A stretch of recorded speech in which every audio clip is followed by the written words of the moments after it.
सिद्धा क्लासेस में आप सभी लोग का तहे दिल से स्वागत है। अब देखिए जस्ट टू द पॉइंट हम लोग क्या कर रहे हैं, क्यूज चल रहे हैं, शुरू कर रहे हैं। और हम आप लोग बता ही दिए हैं कि जो हम लोग का क्यूज है आपको काची बोलिए 19 तारीख से आप लोगों का लाइव आने लगेगा, ठीक है। तो चलिए हम लोग सीधा टू द पॉइंट अपने क्यूज पर आते हैं। बहुत बढ़िया, तो आ जाए ना, बहुत बढ़िया। तो आप हमें क्वेश्चन बताइए, भारत में प्रथम स्वर्ण मुद्रा किसने चलाया था? भारत में प्रथम स्वर्ण मुद्रा किसने चलाया था? बहुत सुंदर, हिंद यूनानियों ने। बहुत बढ़िया। क्या बोले, भारत में पहली बार स्वर्ण मुद्रा किसने चलाया था? हिंद यूनानी ने। तो ये बताइए, भारत में सर्वाधिक स्वर्ण मुद्रा किसने चलाया था? गुप्तों ने। क्या बोले, भारत में सर्वाधिक स्वर्ण मुद्रा किसने चलाया था? गुप्तों ने। और ये बताइए कि शुद्ध स्वर्ण मुद्रा किसने चलाया था? कुशाण ने। कोई दिक्कत नहीं। तो चलिए, ये तो भारत में विदेशियों का जरा आक्रमण का आगमन का क्रम करा देते हैं। तो चलिए, भारत में विदेशियों के आक्रमण के मरणोत्तर काल के पश्चात, ठीक ना, जरा उसका आप क्रम सजाइए हमें। बहुत से हिंद यूनानी पहला था, फिर अपना शक था, फिर अपना पहला था, फिर अपना कौन था? कुशाण था। तो चलिए हिंद यूनानी के बारे में 2-4 लाइन बताइए। हिंद यूनानी क्या हाल चर्चा में है?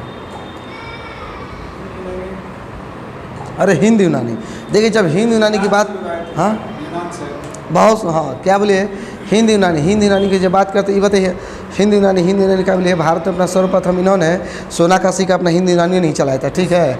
भारत में अपना क्या बोलिए जो पर्दा प्रथा है, ठीक ना, क्या बोले हैं, भारत में जो बोलिए अपना पर्दा प्रथा है उसको भी अपना किसने चलाया था? हिंद यूनानियों ने चलाया था, ठीक है। उसके अलावा जस्ट हम लोग बात करते हैं किसकी, ठीक है, बहुत बढ़िया। क्या बोले हैं कि देखिए, और जस्ट हम लोग और जब हम लोग बात कर रहे हैं हिंद यूनानियों की, तो ये बताइए पर्दा प्रथा को ये लोग क्या कहता था? यौनिका। बहुत सुंदर। और यवन शब्द अपना किसके लिए प्रयोग किया जाता था? यवन शब्द ये लोग किसके लिए प्रयोग करता था? यवन जब जो है हिंद यूनानी किस चीज़ के लिए प्रयोग करता था? काली मिर्च के लिए। अब देखिए होता है क्या, सुनिए बताते हैं। देखिए पहले भारत में अपना क्या बोलिए हिंद यूनानी, ठीक है। भारत में क्या बोलिए प्रथम बैक्टीरियन शासक अपना कौन था? डेमेट्रियस, ठीक है। सुनिए पहले कहानी सुन लीजिए। भारत में देखिए पहले जो अपना क्या चीज़ सिल्यूकस निकेटर जो अपना क्या बोलिए जीत कर प्रांत गया था, उसको अपना अछूड़ अपना कौन बना के रखता है? तो उसको अपना एंटियोकस प्रथम क्या करता है? उसको अपना अछूड़ बना के रखता है, ठीक है।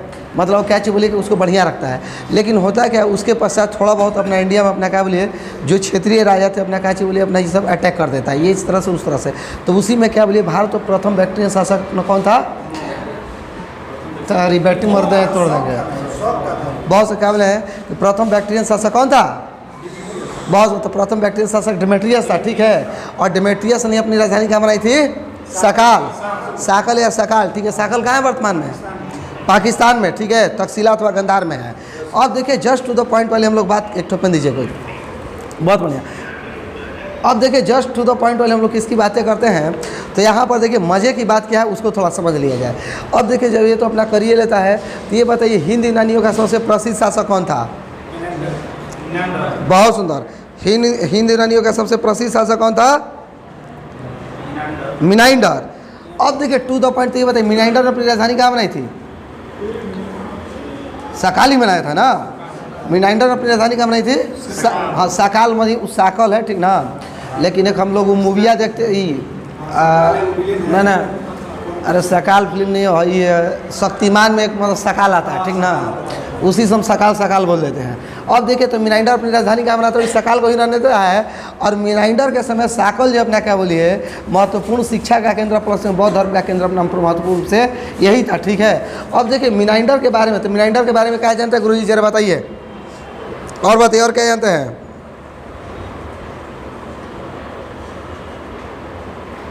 अरे मिनाइंडर और क्या है ना चर्चा में है? अच्छा क्वेश्चन हम ही बोले हैं, चलिए। अरे मिनाइंडर, ठीक है, मिनाइंडर तथा नागसेन के बीच में अपना क्या बोलिए, बहुत सुंदर। मिनाइंडर तथा नागसेन के बीच में बौद्ध वृत्तांत हुआ है, जिसका वर्णन अपना किस में है? मिलिंद पन्हो में है। और मिलिंद पन्हो क्या है? बौद्ध वृत्तांत ही है, ठीक है। मिलिंद पन्हो अपना एक बौद्ध वृत्तांत ही है, जिसमें मिनाइंडर तथा नागसेन के बीच में अपना चर्चा होता है। अब मिनाइंडर अपना क्या बोलिए पहला विदेशी व्यक्ति हुआ जिसने क्या बोलिए बौद्ध धर्म को स्वीकार किया, ठीक है। क्या बोले हैं? मिनाइंडर बोलिए पहला विदेशी शासक हुआ, या फिर बोले हाँ मिनाइंडर पहला विदेशी शासक हुआ जिसने बौद्ध धर्म को स्वीकार किया। कोई दिक्कत नहीं। और देखिए हिंद यूनानियों का भारत में क्या क्या योगदान है उसको देख लेते हैं, ठीक है। क्या बोले हैं? हिंद यूनानियों का भारत में क्या क्या योगदान है? बहुत सुंदर।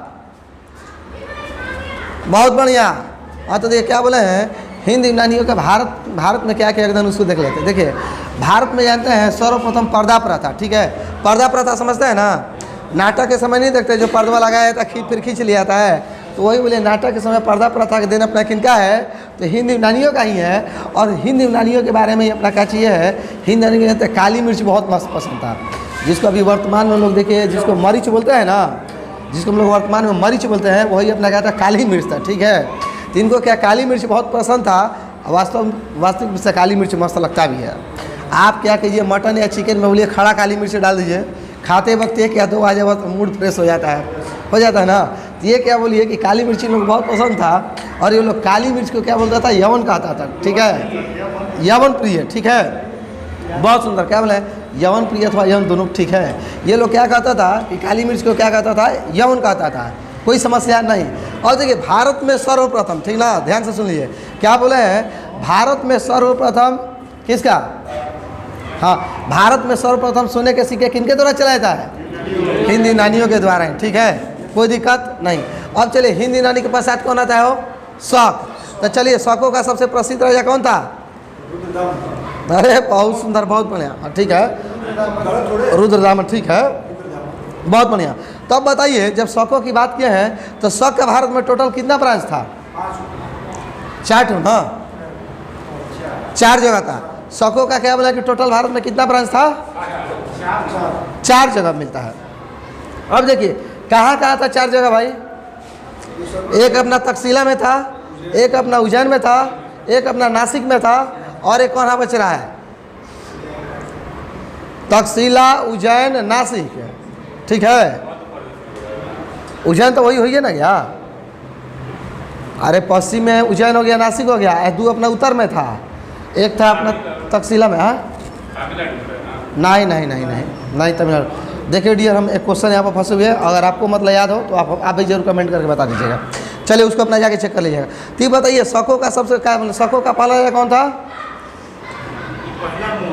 मो, ठीक है, मो अ, शकों का पहला राजा कौन था, मो अ, ठीक है, जिसको हम लोग मो बोल देते हैं। तो शकों का पहला राजा कौन था, मो। अब देखिए टू द पॉइंट होता क्या है, तो ये बताइए शकों का सबसे प्रसिद्ध शासक कौन था जी, बहुत बेहतरीन, शकों का सबसे प्रसिद्ध शासक कौन था, रुद्रदामन। तो ये बताइए रुद्रदामन से संबंधित अभिलेख कौन सा है, अरे बहुत सुंदर, हाँ देवपाड़ा अभिलेख दे तोड़ देंगे, जूनागढ़ अभिलेख, हाँ देवपाड़ा अभिलेख बंगाल के शासक विजयसेन से है, ठीक है। बताइए विजयसेन किस वंश का था, मथुरा, बहुत मथुरा, बहुत बेहतरीन, मथुरा। बताइए तो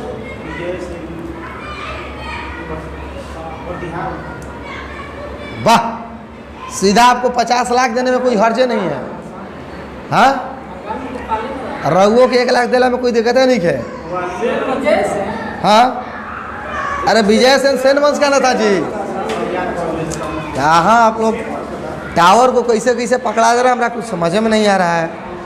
चलिए बहुत सुंदर, तो यहाँ तक हम लोग कोई इशू नहीं।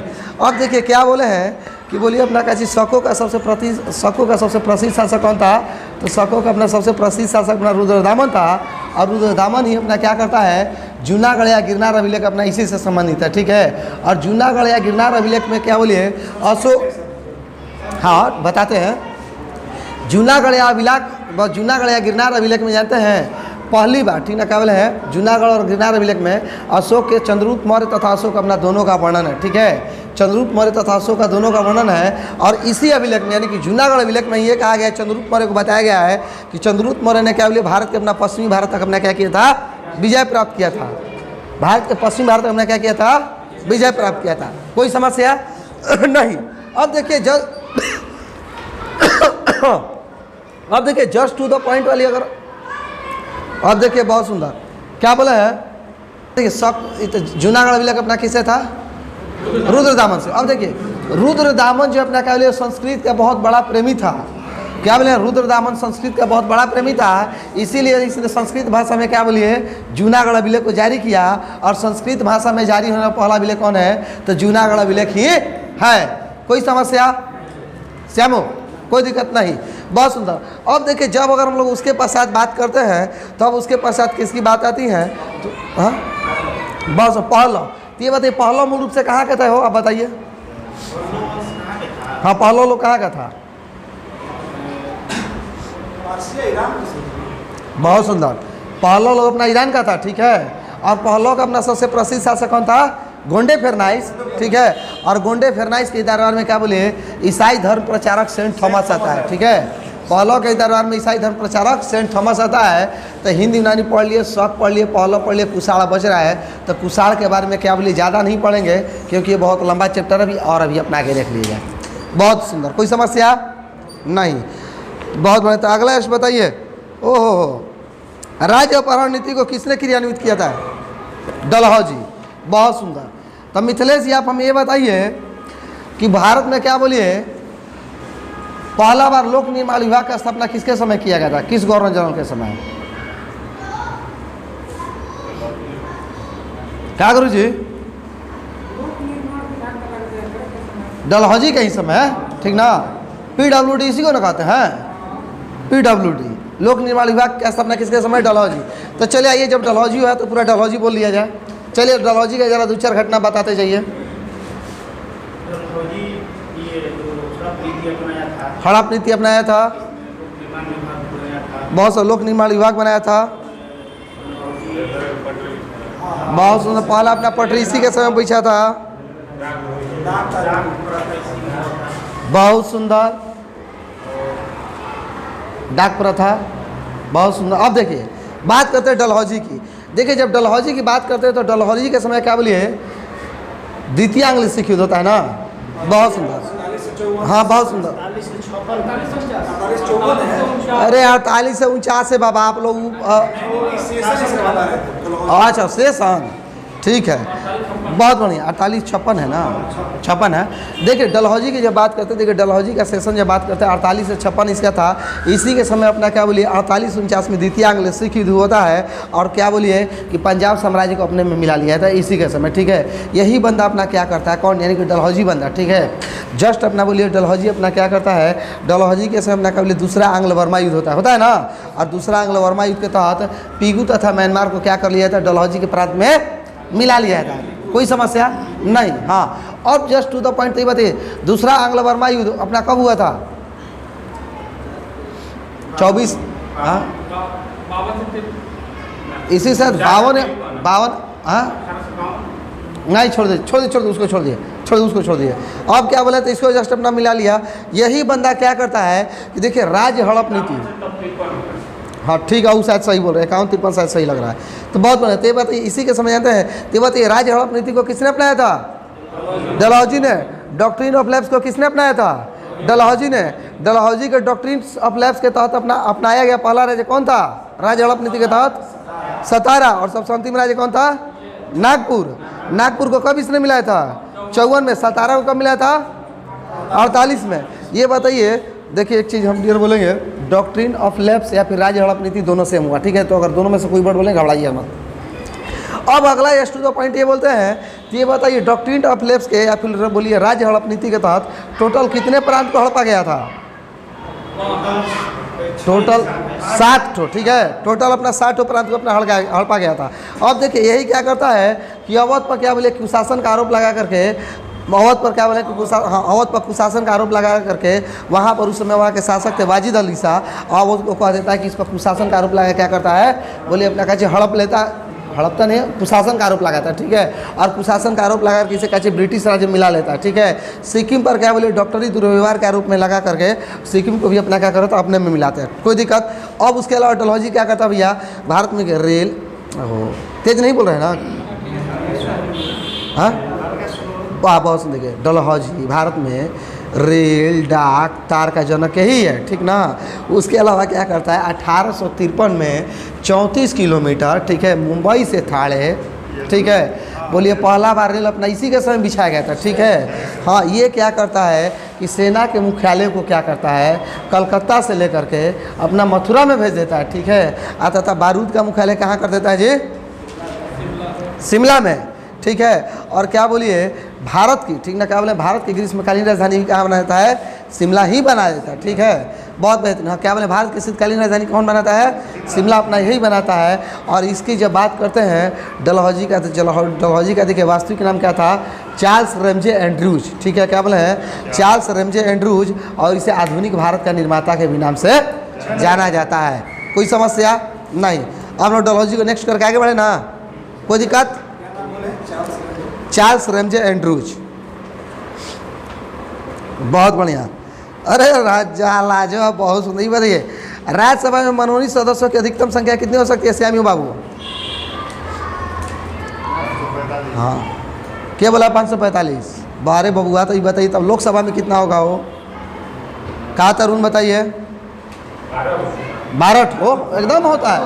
ये कहिए, हमसे पूछिए मत, कहिए कि इतना ही होता है, ठीक है। अपने आप में क्या कीजिए, एक अलग लेवल का क्या कीजिए, कॉन्फिडेंस को जगाइए, ठीक है।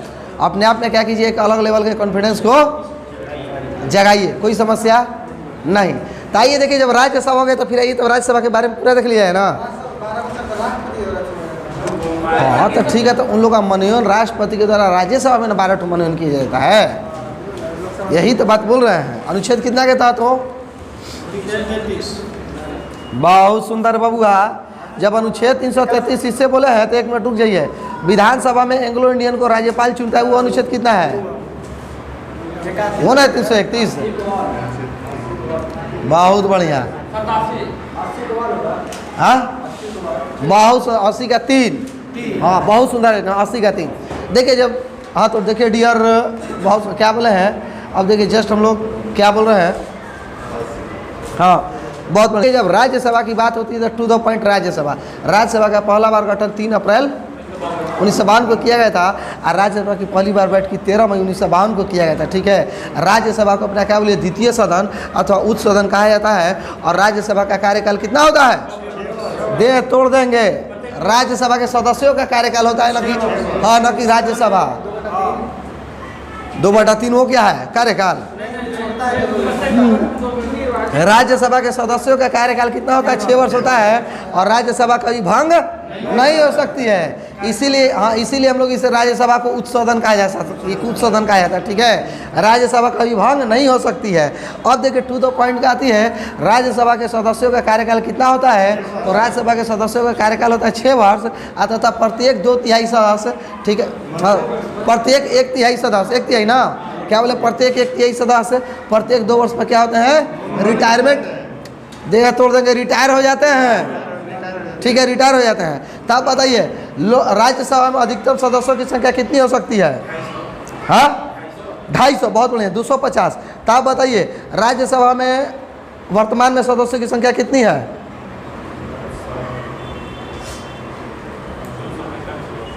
बहुत सुंदर।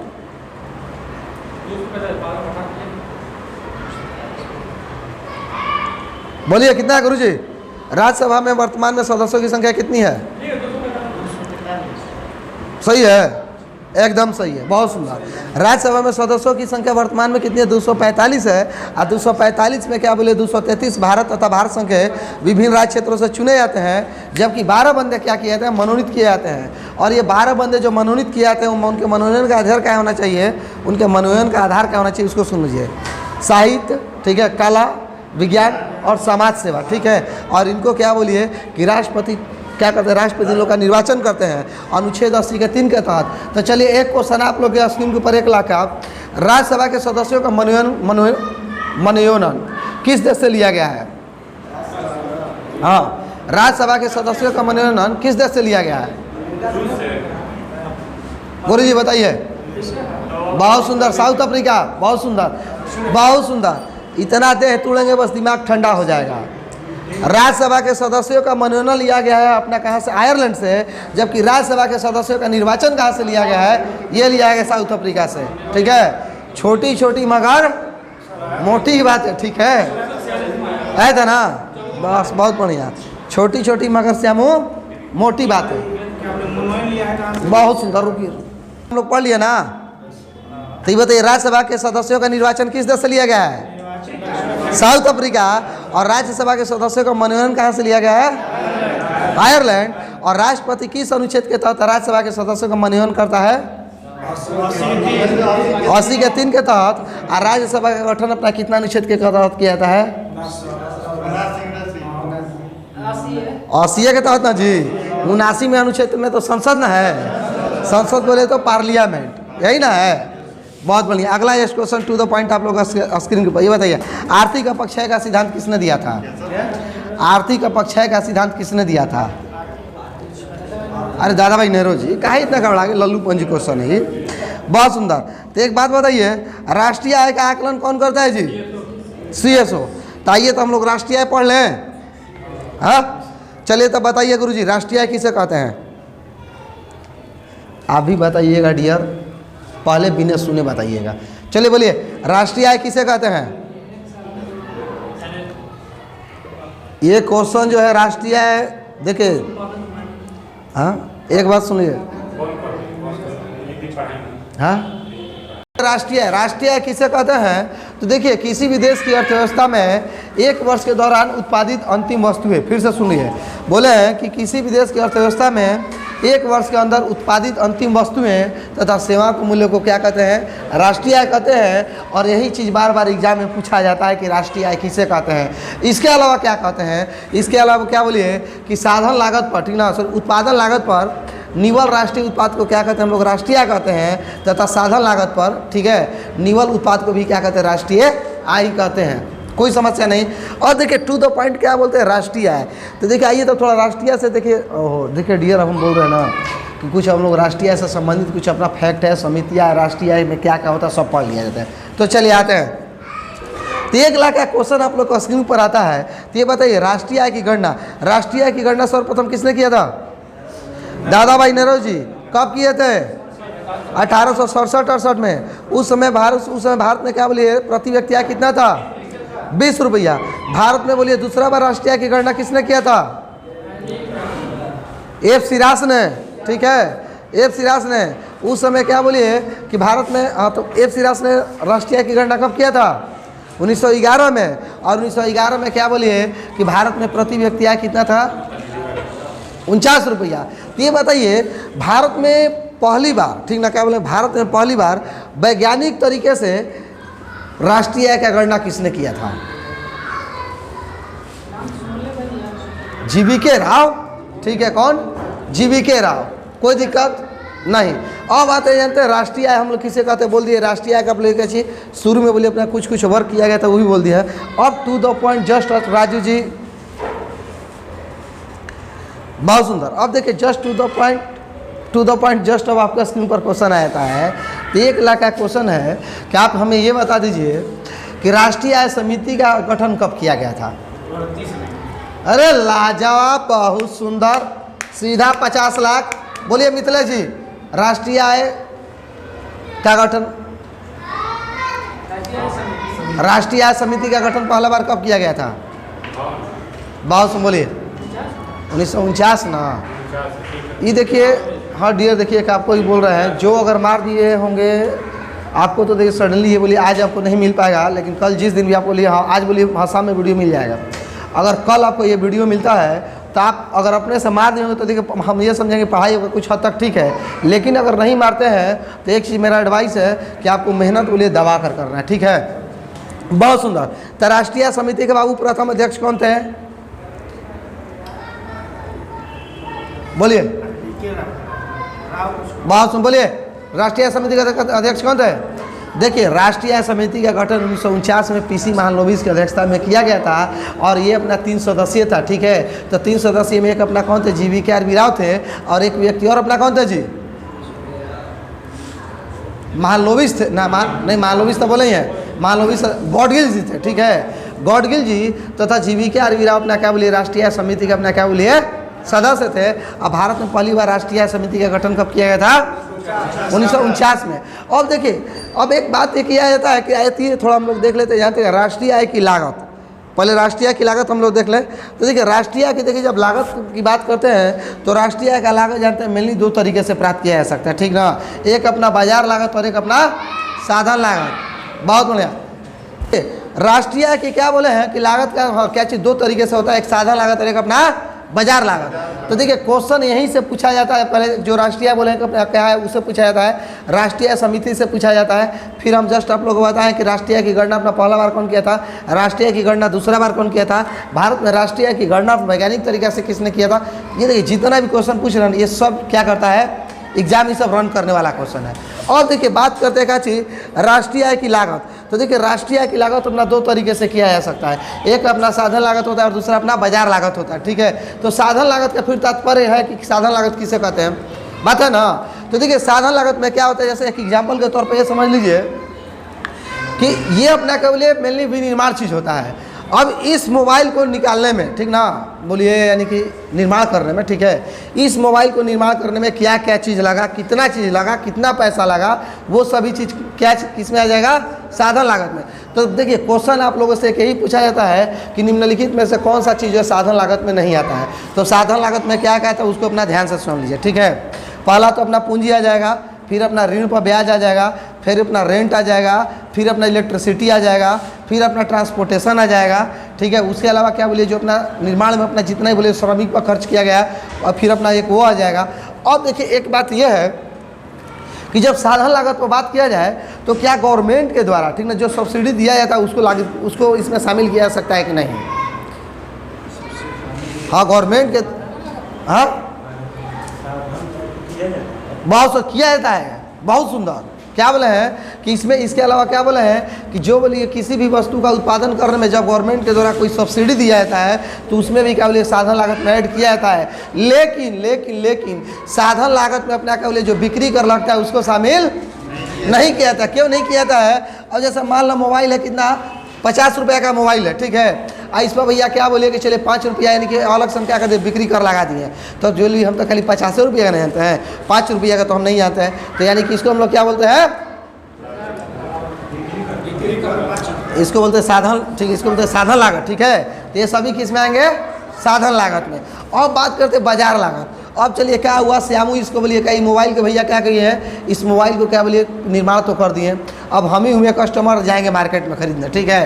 तो जब हम इसको बोलिए जाएँ सीधा अपने खरीदने, और ख़रीदने के लिए हम जो भी चार्ज दें, ठीक ना, क्या बोले हैं, इस मोबाइल को क्या बोले जाते हैं खरीदने, और ख़रीदने के लिए हम अपना जो भी चार्ज देते हैं, ठीक ना, जो भी चार्ज देते हैं वही अपना क्या बोलते हैं बाजार लागत। यानी कि बाजार लागत में क्या बोलिए सीधा भुगतान की गई राशि होती है, जबकि साधन लागत में निवेश की गई राशि होती है। कोई समस्या नहीं। यहाँ से एक क्वेश्चन देता है, इस चीज़ को जरूर ध्यान रखिएगा, ठीक है। मतलब हर बार नहीं देता, कभी कभार अपना क्या बोलिए एक क्वेश्चन डाल देता है। अब यही आदमी घबरा जाएगा कि साधन लागत में किसको ऐड करें और किसको ऐड नहीं करें। कोई दिक्कत नहीं। अब जानते हैं स्थिर मूल्य पर बाजार कीमत की गणना तथा स्थिर मूल्य पर राष्ट्रीय की गणना तथा चालू कीमत पर राष्ट्रीय की गणना कर लिया जाए। अरे बाबा बोलिए तो सही, नहीं कि चैप्टर तो बदल दिया जाए, नहीं ना। अब देखिए बात क्या किया जाए, चालू कीमत पर स्थिर कीमत पर राष्ट्रीय की गणना। तो देखिए स्थिर कीमत का बहुत बढ़िया, हाँ हाँ, अरे काहे इतना कर गए महाराज, अरे नहीं। अब देखिए जस्ट टू द पॉइंट क्या बोले, स्थिर कीमत पर। स्थिर कीमत पर का तात्पर्य अपना क्या हुआ कि वही अपना क्या बोलिए कि जब हम अपना क्या बोलिए उत्पादन पर, ठीक ना, क्या बोलिए हम जब अपना क्या बोलिए उत्पादन पर जब हम गणना करते हैं तो उसको अपना स्थिर कीमत पर क्या बोलते हैं, राष्ट्रीय आय की गणना करते हैं। यानी कि क्या कहने का तात्पर्य हुआ कि किसी भी देश की राष्ट्रीय आय यानी कि एक वर्ष के दौरान, ठीक ना, क्या बोले एक वर्ष के दौरान जितना ही बोले अपना उत्पादन होता है, अपना जो भी अपना पूंजिया खर्च होती है उसको हम लोग क्या कहते हैं स्थिर कीमत पर राष्ट्रीय आय की गणना, ठीक है। और आर्थिक, अब देखिए इकोनॉमिक्स में दो वर्ड और आ गया, आर्थिक समृद्धि और आर्थिक विकास में क्या, आर्थिक समृद्धि और आर्थिक विकास में कौन लोग डिफरेंस करेंगे ये बताइए। आर्थिक समृद्धि किसे कहते हैं रवि जी, बोलिए गुरु जी।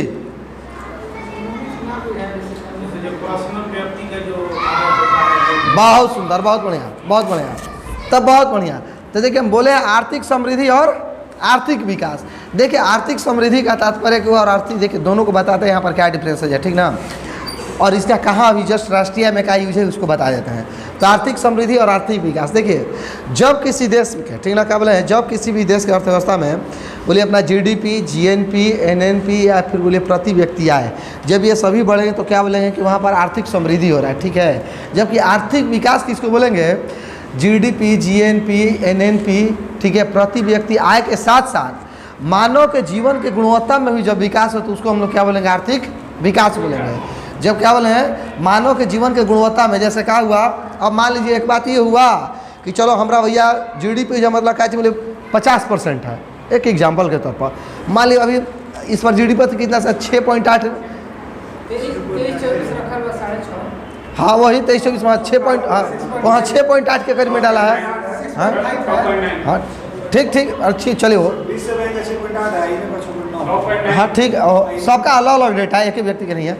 अब इसमें क्या है, मान लीजिए कि आप 20% आपका जीडीपी हो जाए, ठीक ना, आपके 20 मान लीजिए 20% आप सीधा डेवलप कीजिए, यानी कि मान लीजिए 20% डेवलप किए, अब वहाँ के लोगों का वास्तविक रूप से कोई विकास नहीं हुआ, तो उस विकास से कोई बेनिफिट हुआ तो नहीं। यानी कि बोलिए एक ऐसा विकास जिसमें रियल में देश का तो विकास हो जाए, या फिर बोलिए उसके जीडीपी, प्रति व्यक्ति आय, जीएनपी में तो विकास हो जाए, लेकिन लोगों के जीवन के गुणवत्ता में विकास न, उसको हम लोग क्या बोलेंगे? आर्थिक समृद्धि। और आर्थिक समृद्धि को मापने का सबसे बेहतरीन तरीका क्या है? तो बस प्रति व्यक्ति आय ही है, ठीक है, क्या बोले? प्रति व्यक्ति आय ही है। जबकि आर्थिक विकास किसको बोलेंगे? कि बोले जीडीपी, जीएनपी, ठीक ना, क्या बोले? जीडीपी, जीएनपी, एनएनपी इत्यादि, इन सब के अलावा बोलिए व्यक्ति के अपना क्या बोले रियल में उसके अपना व्यक्तित्व में विकास हो। अब जैसे मान लीजिए देश का विकास हुआ, देश के विकास के साथ क्या हुआ? राजू जी का विकास हुआ, राजू जी का संस्कृति का विकास हुआ, इनका सोचने का क्षमता हुआ, इनका लिविंग स्टैंडर्ड चेंज हुआ, खाने का चेंज हुआ, मतलब हर चीज़ का, तो उसको हम लोग आर्थिक विकास बोलते हैं। और कभी भी क्या बोलिए कि आर्थिक विकास अपना क्या बोलेंगे? जिस देश में अपना क्या बोलिए, जस्ट में पढ़ा था आप लोग स्थिर कीमत पर राष्ट्रीय, यही ना पढ़ा है, इसीलिए यहाँ पर ये सेंटेंस बोले स्थिर कीमत पर जब राष्ट्रीय की जब बोले वृद्धि जब बोलेंगे, बहुत बड़ा क्या बोले हैं, देखिए किसी भी देश का अपना क्या बोलिए आर्थिक विकास कब माना जाएगा? जब स्थिर कीमत पर राष्ट्रीय आय की वृद्धि होगी, ठीक है। अब बात करते हैं क्या चीज़ कि चालू कीमत पर राष्ट्रीय आय। तो चालू कीमत पर राष्ट्रीय आय किसे कहते हैं? तो बस वही सेम टू सेम भैया बात हो गया कि जो बोले अपना बाजार के मूल्य पर जब हम लोग क्या चीज़ बोले अपना जब ही राष्ट्रीय आय को माप लेते हैं, तो वही अपना क्या बोलते हैं? चालू कीमत पर राष्ट्रीय आय कहते हैं, ठीक है। और देखिए 1 लाख का क्वेश्चन क्या आ जाता है? तो क्वेश्चन जस्ट अपना ये आता है कि हाँ बहुत बढ़िया, भारत में अपना राष्ट्रीय आय किस पर मापा जाता है? स्थिर कीमत पर कि बाजार कीमत पर? स्थिर लागत या बाजार लागत पर? बाजार लागत पर, ठीक है। भारत में अपना किस पर? बाजार लागत पर। अब भारत में राष्ट्रीय आय की गणना अपना किसके द्वारा किया था? सीएसओ के द्वारा। और सीएसओ का गठन कब हुआ था? यानी कि सीएसओ मतलब सेंट्रल स्टैटिस्टिकल ऑर्गेनाइजेशन, यानी कि केंद्रीय सांख्यिकी संगठन, उसका स्थापना कब हुआ था? 1951 में, ठीक है। सीएसओ का स्थापना कब हुआ था? 1951 में। जबकि आईएसआई का स्थापना कब हुआ था? 50। आईएसआई मतलब पहले सुन लीजिए, नहीं आईएसआई ना, इंडियन स्टैटिस्टिकल इंस्टीट्यूट, ठीक है। प्रति व्यक्ति आय की गणना भारत में कौन करता है? अच्छा, दे तोड़ देंगे। राष्ट्रीय की गणना कौन करता है जी? सीएसओ। और प्रति व्यक्ति आय की गणना कौन करता है? अरे भारतीय सांख्यिकी संस्थान नहीं करता है जी, बहुत बड़ा। तो भारतीय सांख्यिकी संस्थान के बताइए उसका स्थापना कब हुआ था? इसी का जब इंग्लिश में कीजिएगा ना, इंडियन स्टैटिस्टिकल इंस्टीट्यूट, हाँ वही बोल रहे हैं। हाँ तो ये बताइए आईएसआई का मुख्यालय कहाँ है? आईएसआई का स्थापना कब किया गया था? बहुत सुंदर, मिले सुर हमारा तुम्हारा तो सुर बने हमारा। अरे आईएसआई यानी कि बोलिए क्या बोले भारतीय सांख्यिकी संस्थान का स्थापना देखिए डियर 1949 में किया गया था। और भारतीय सांख्यिकी संस्थान का मुख्यालय कहाँ है? कोलकाता में है। जबकि सीएसओ का मुख्यालय कहाँ है? दिल्ली में है। कोई दिक्कत नहीं। और लास्ट देखिए क्वेश्चन आप लोग से राष्ट्रीय आय से, इसके बाद अब नहीं जाएंगे, ठीक है। तो क्वेश्चन अब ये है कि राष्ट्रीय आय की गणना करते समय क्वेश्चन ये भी देता है, राष्ट्रीय आय की गणना करते समय किन किन वस्तुओं को शामिल नहीं किया जाता है? आप बताइए, इकोनॉमिक्स पढ़ लिया है मिथिलेश जी? नहीं, बहुत सुंदर, बोलिए राष्ट्रीय आय की गणना करते समय किन किन वस्तुओं को शामिल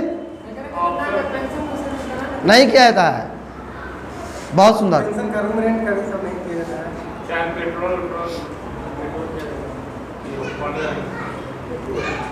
कोई नगमा कहीं ढूंढा, बहुत सुंदर। अरे देखिए इसमें क्या क्या चीज़ नहीं किया, राष्ट्रीय की गणना करते समय किन किन वस्तुओं का गणना नहीं किया था उसको थोड़ा ध्यान सुन लीजिए। एक तो सबसे पहले अपना क्या प्राचीन वस्तुएं, फिर अपना एक मध्यवर्ती वस्तुएं, फिर अपना घरेलू सेवा तथा कार्य को, ठीक है। फिर अपना क्या बोलिए, फिर अपना वित्तीय परिसंपत्तियाँ, ठीक है। फिर अब वित्तीय परिसंपत्तियाँ वही अपना पेंशन वजीफा ये सब अपना आ जाएगा। वित्तीय परिसंपत्तियाँ, फिर अपना विदेश से प्राप्त उपहार, ठीक है, क्या बोला, विदेश से प्राप्त उपहार। तो इन सभी को क्या बोलिए कभी राष्ट्रीय में, हाँ, राष्ट्रीय में शामिल नहीं किया जाता है। और देखिए बात प्राचीन वस्तु को क्यों नहीं किया जाता है। और जैसे मान लीजिए कि ई मोबाइल को श्यामू लिए हैं और श्यामू लिए 5,000 में, ठीक है, एक बार इसका तो भैया टैक्स अपना चुका दिए, अब इनसे हम खरीद लिए, तो इनसे जब हम खरीदे तो ये बताइए हम तो ओहो प्राचीन वस्तु, ठीक है, इनसे जब हम बोलिए खरीद लिए तो इसके तो दोबारा टैक्स नहीं ना दिए हैं, इसीलिए मध्यवर्ती वस्तु सेम टू सेम ही हो गया। इनका कोई सामान है हम खरीद लिए, इनका कोई सामान हम कर लिए तो भैया क्या टैक्स तो फिर दिया नहीं। घरेलू सेवा तो कार्य में अपना देते नहीं, तो इसलिए अपना इस पर गणना नहीं किया था। बहुत सुंदर। अब आते हैं जस्ट टू द पॉइंट आपके स्क्रीन के ऊपर अगला क्वेश्चन है कितने लाख का, 1 लाख का। बहुत सुंदर। ओ गांधी इरविन समझौता कब हुआ था गुरुजी? गांधी इरविन समझौता बस 5 मार्च 1931 को। ये बताओ 4 मार्च से भी नहीं घबराना है, ठीक ना, 4 या 5 में कोई एक डेट देगा एग्जाम में। बहुत बढ़िया। तो गांधी इरविन समझौता, तो बताइए राजू जी गांधी इरविन समझौता किस लिए किया गया था, जरा आप ये बता दीजिए। हाँ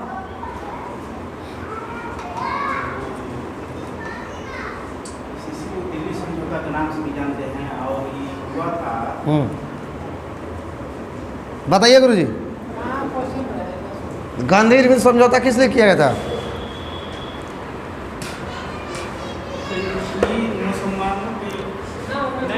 अरे यार असहयोग आंदोलन को रोकने के लिए किया गया था। क्या आप लोग इतना सोचते हैं? देखिए असहयोग, बताइए असहयोग आंदोलन का शुरुआत कब किया गया था? बोलिए 30 में, छोटा डेट बताइए असहयोग आंदोलन का। बहुत सुंदर, सीधा 50 लाख। बोलिए। अच्छा अरे सॉरी, असहयोग आंदोलन नहीं हो, गलती बोल दे, सविनय हो गया आंदोलन, ठीक ना, सुनिए। हाँ अच्छा, पहला बार में सविनय आंदोलन बोलने का असहयोग बोल दिए, जरा बता दीजिए। ओह तो ठीक है, देखिए सॉरी दोस्त, एक चीज़ गलती से मिस्टेक बाई मिस्टेक निकल गया। गांधी इरविन समझौता के लिए सविनय अवज्ञा आंदोलन को रोकने के लिए किया था 5 मार्च 1931 को। और गांधी इरविन समझौता की हम लोग क्या चीज़ दिल्ली समझौता के नाम से जानते हैं। तो चलिए बोलिए, ये बताइए सविनय अवज्ञा आंदोलन अपना कब किया गया था? पहला बताइए, छोटा डेट। हाँ बोलिए गुरु जी। हाँ ठीक है, बहुत सुंदर।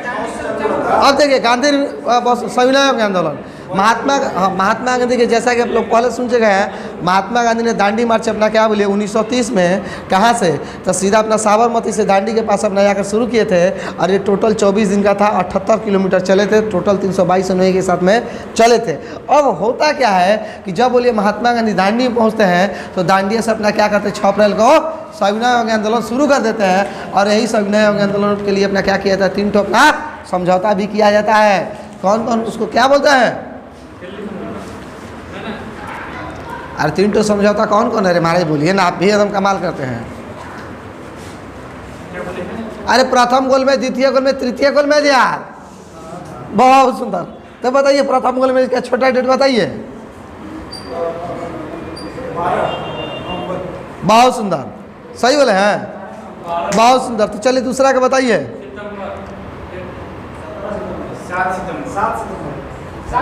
7 सितंबर, बहुत बढ़िया। दूसरा अपना 5 सितंबर, सॉरी 7 सितंबर। तो तीसरा बता दीजिए। 17 नवंबर, बहुत बढ़िया। यानी क्या बोले, प्रथम गोलमेज सम्मेलन अपना कब हुआ था, तो प्रथम गोलमेज सम्मेलन 12 नवंबर को, जबकि द्वितीय गोलमेज सम्मेलन 7 सितंबर को, और तीसरा गोलमेज सम्मेलन 17 नवंबर को। तो देखिए यानी कि पहला 1930 में हुआ, दूसरा 1931 में हुआ, तीसरा 1932 में हुआ है। बहुत बढ़िया। था राजू जी, यहाँ से लास्ट क्वेश्चन है आपके लिए, ये बताइए तीनों गोलमेज सम्मेलन भाग लेने वाले पहले व्यक्ति कौन थे? B.R. अम्बेडकर। आप प्रथम गोलमेज सम्मेलन में भाग लेने वाला एक अपना कच्छ व्यक्ति कौन थे? मौलाना मोहम्मद अली। बहुत सुंदर। अरे यार ये कहाँ आ गया जी, पढ़ो ऐसे कि मज़ा आ जाए, ठीक ना, बहुत सुंदर। अरे हाँ यहाँ पर थे, बहुत बेहतरीन। तो अगला इस बताइए, वर्ल्ड बैंक का मुख्यालय कहाँ से हम बताइए बाबू? हाँ नहीं, तो आराम से, घबरा के आराम से, एकदम मेरा रिलैक्स। वर्ल्ड बैंक का मुख्यालय कहाँ बोलिए? बहुत सुंदर, चलिए कोई बात नहीं, बोलिए खुश है। हाँ बहुत सुंदर, आप बताइए बाबू, बहुत सुंदर, आप बताइए, बहुत सुंदर। आप बताइए वर्ल्ड बैंक का मुख्यालय कहाँ है?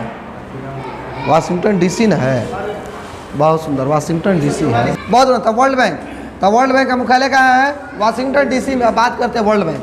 देखिए वर्ल्ड बैंक का स्थापना 1945 में किया गया था। वर्ल्ड बैंक टोटल 5 संस्थाओं से मिलकर बना है।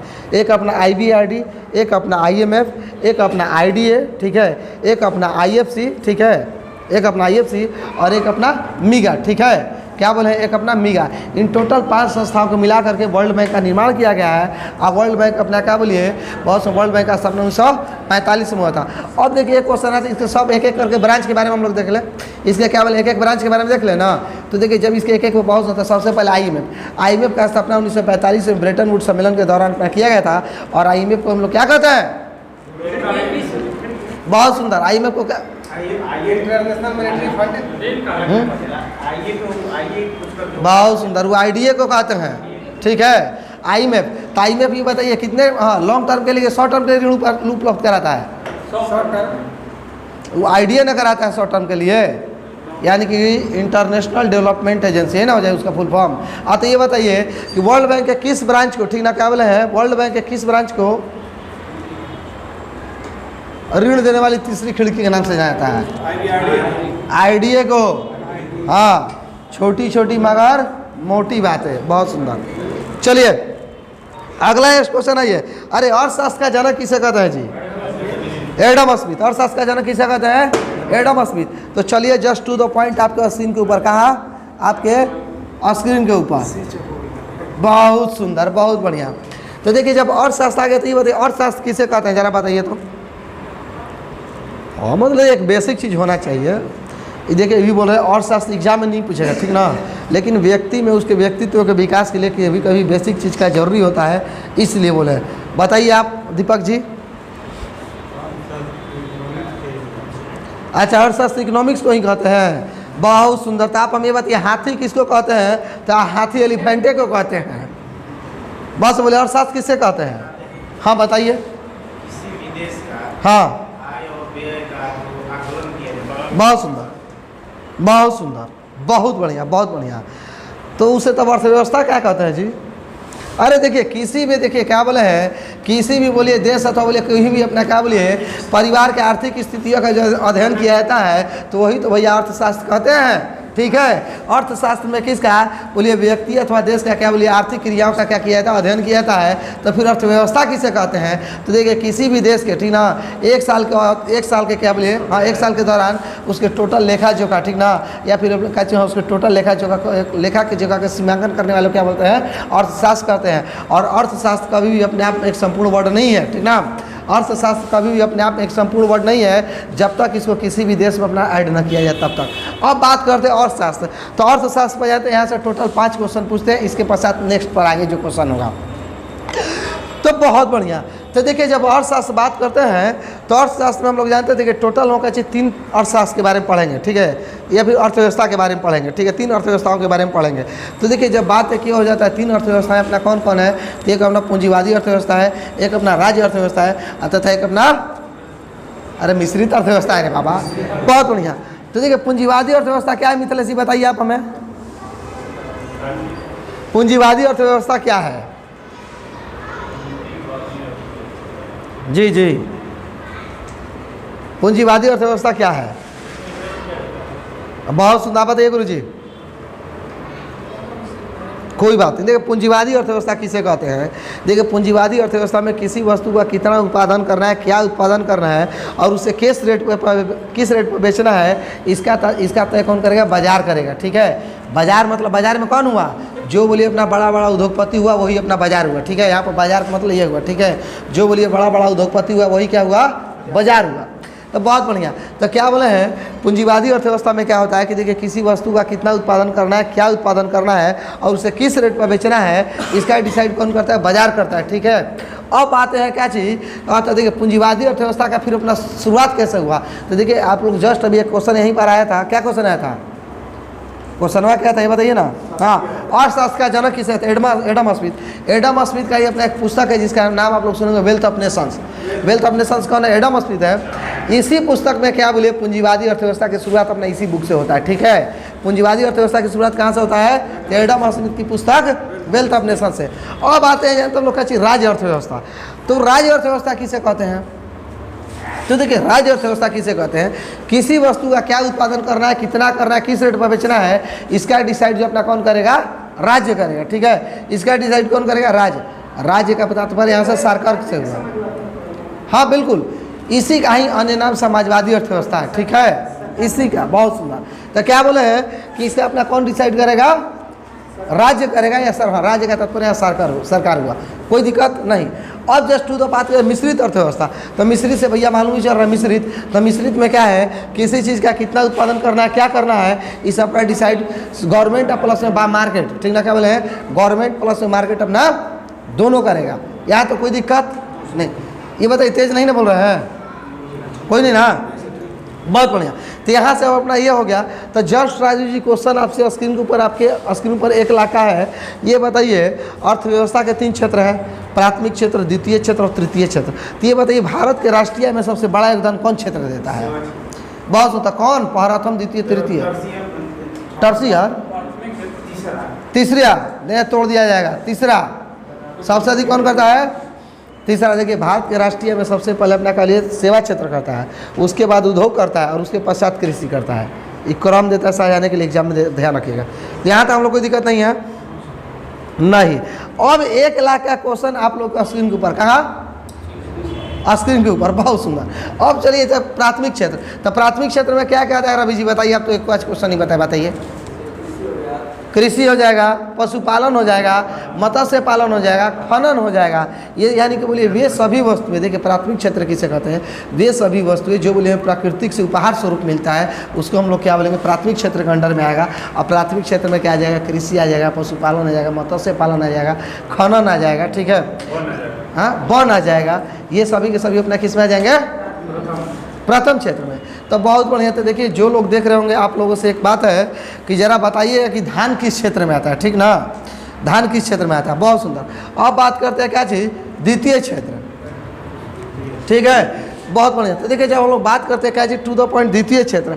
तो देखिए जब द्वितीय क्षेत्र की बात किया जाए तो देखिए द्वितीय क्षेत्र को है तो उद्योग क्षेत्र के नाम से जाना जाता है, ठीक है, या फिर क्या बोलिए इसे विनिर्माण क्षेत्र के भी नाम से जाना जाता है, ठीक है। द्वितीय क्षेत्र में क्या किया जाता है? इसमें निर्माण की क्रिया की जाती है, इसीलिए अपना क्या बोलिए विनिर्माण क्षेत्र अथवा उद्योग क्षेत्र के नाम से जाना जाता है। देखिए जितना भी संसार का बोलिए अपना क्या, जितना भी संसार का उद्योग है, ये सभी के सभी अपना क्या आ जाएगा? द्वितीय क्षेत्र में। जैसे लौह इस्पात उद्योग हो जाएगा, कोयला उद्योग हो जाएगा, सीमेंट उद्योग हो जाएगा, ठीक है, जितना भी बोले एल्युमिनियम उद्योग, हई घड़ी का, जूता का, पैंट का, कपड़ा का, मोबाइल का, बुक का, ये सभी का सभी अपने किस में आ जाएगा? द्वितीय क्षेत्र में। तो अब देखिए क्वेश्चन यहाँ से आ जाता है। तो ये बताइए द्वितीय क्षेत्र में जो अपना सबसे बेस्ट वर्कर होता है उसे क्या कहते हैं? उसे व्हाइट कॉलर जॉब कहते हैं ना, उसे व्हाइट कॉलर जॉब कहते हैं। जबकि उत्पादन में प्रत्यक्ष रूप से लगे श्रमिकों को क्या कहते हैं? ब्लू कॉलर जॉब कहते हैं। और प्राथमिक क्षेत्र में जो लेबर लगे रहते हैं उसको क्या होते हैं? रेड कॉलर जॉब कहते हैं, ठीक है, उसको क्या बोलते हैं? रेड कॉलर जॉब बोलते हैं, कोई दिक्कत नहीं। अब बताइए देखिए, हाँ तृतीय क्षेत्र। देखिए जब तृतीय क्षेत्र की बात हो गई, हाँ बहुत सुंदर। तृतीय क्षेत्र में तो टोटल सेवा वाला काम होता है, ठीक ना। क्या बोले तृतीय क्षेत्र में टोटल क्या होता है? सेवा वाला कार्य होता है। बहुत सुंदर। तृतीय क्षेत्र में अपना क्या होता है? सेवा वाला क्षेत्र आता है, इसीलिए तृतीय क्षेत्र को सेवा, ठीक है, तृतीय क्षेत्र को सेवा क्षेत्र के भी नाम से आता है, ठीक है। अब इसमें क्या आ जाएगा भैया? बैंकिंग आ जाएगा, बीमा आ जाएगा, शिक्षा आ जाएगा, स्वास्थ्य आ जाएगा, पर्यटन आ जाएगा, होटल आ जाएगा, ठीक है, ये सब परिवहन आ जाएगा। ये सभी के सभी अपने किस में आ जाएंगे? तृतीय क्षेत्र में। तब बताइए एकदम उसमें भी बहुत सुंदर एकदम। कहने का मतलब कि जिसमें अपना कभी विनिर्माण का कार्य ना हो और जिसमें बोले हम सेवा जिसमें अपना देते हैं। अब मान लीजिए एक क्लास खोल दिए हैं और हम आप लोग पढ़ा रहे थे, क्या आप लोग सेवा नहीं एक तरह से दे रहे हैं? सेवा दे रहे नहीं दे रहा है? हाँ, तो यानी कि किस क्षेत्र में आया? तीसरा क्षेत्र में। यानी कि किस क्षेत्र में आया? तृतीय क्षेत्र में। यहाँ तक किसी को इशू, कोई दिक्कत नहीं। अब जस्ट देखिए टू द पॉइंट। ये बताइए किस क्षेत्र को तृतीय क्षेत्र के नाम से जाना जाता है? बहुत सेवा गलत बोल दिए। तृतीय क्षेत्र को किस क्षेत्र के नाम से जाना जाता है? सेवा क्षेत्र। अगला बताइए द्वितीय क्षेत्र को किस क्षेत्र के नाम से जाता है? विनिर्माण अथवा उद्योग क्षेत्र। बहुत सुंदर। तो ये बताइए रेड कलर जब किस क्षेत्र में होते हैं? प्राथमिक क्षेत्र में। ब्लू कॉलर जब किस क्षेत्र में होता है? द्वितीय और बहुत हाँ, और व्हाइट कॉलर जब किस क्षेत्र में होता है? किस में? द्वितीय। तब बहुत बढ़िया, यहाँ से हम लोग छोड़ देते हैं। तो ये बात है अर्थव्यवस्था। और अर्थव्यवस्था कितने प्रकार का होता है? 3। कौन कौन? बहुत मिश्रित अर्थव्यवस्था, पूंजीवादी अर्थव्यवस्था और राज्य अर्थव्यवस्था। अब देखिए तो एक क्वेश्चन यहाँ से और आ जाता है, क्या आता है? राज्य अर्थव्यवस्था का जनक कौन है? Karl Marx. ठीक है बॉस, राज्य अर्थव्यवस्था का जनक कौन है? Karl Marx. तो ये बताइए, समाजवादी अर्थव्यवस्था को पूंजीवादी अर्थव्यवस्था की तरफ जाना चाहिए, यह कथन किसका है? हाँ? नहीं, ये जो है क्या बोलिए, केन्स का सिद्धांत है। ठीक है, जबकि लांज क्या कहते हैं? लांज ये कहते हैं कि भैया समाजवादी अर्थव्यवस्था, हाँ ये क्या कहते हैं? ओह गलत बोलिए। केन्स अपना ये कहते हैं कि पूंजीवादी अर्थव्यवस्था को समाजवादी अर्थव्यवस्था की तरफ जाना चाहिए, जबकि लांज क्या कहते हैं? लांज ये कहते हैं कि भैया क्या चीज़, समाजवादी अर्थव्यवस्था को पूंजीवादी अर्थव्यवस्था की तरफ जाना चाहिए। कोई दिक्कत नहीं। तो एक और क्वेश्चन बताइए, राष्ट्रीय लेखांकन के जनक कौन है? ठीक, बहुत साइमन कुजनेटस। बहुत सुंदर, बहुत बढ़िया, लाजवाब। अब तो मन एकदम बाग बाग कर दिए। अरे बाप, अरे बाप, ओ हाँ। तो बताइए, शिक्षा किस सूची में आता है? समवर्ती सूची। बहुत सुंदर। तो आइए देखिए, तब पूरा सूची पढ़ लिया जाए। पढ़ लिया है ना? देखिए छोटा छोटा एक दिन में 5 से 6 चैप्टर खत्म हो, बस इसी तरीक़ा से पढ़ा जाए, ये कहीं बोलिए बहुत बेनिफिट फ़ायदा होगा। ऐसे देखिए बहुत ज़्यादा बेनिफिट भी होगा, कोई दिक्कत नहीं। तो चलिए दोस्तों, हम लोग देखिए क्या देखते हैं, कुछ हम लोग का वर्क दिया है तब उससे पढ़ लेते हैं।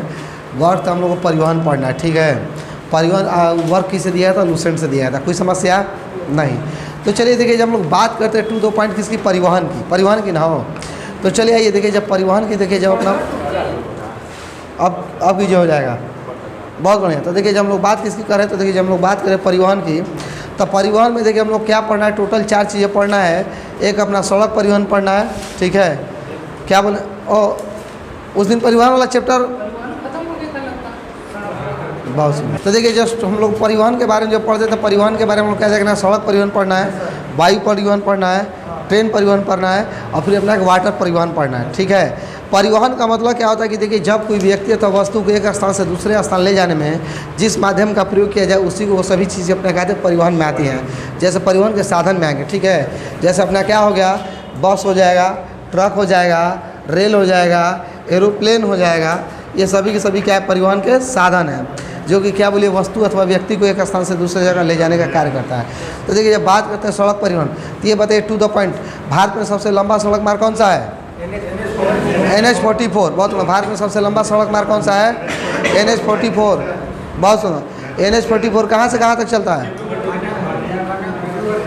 श्रीनगर से लेकर कन्याकुमारी तक। ये बताइए NH-44 में किस किस NH का प्रयोग किया गया है?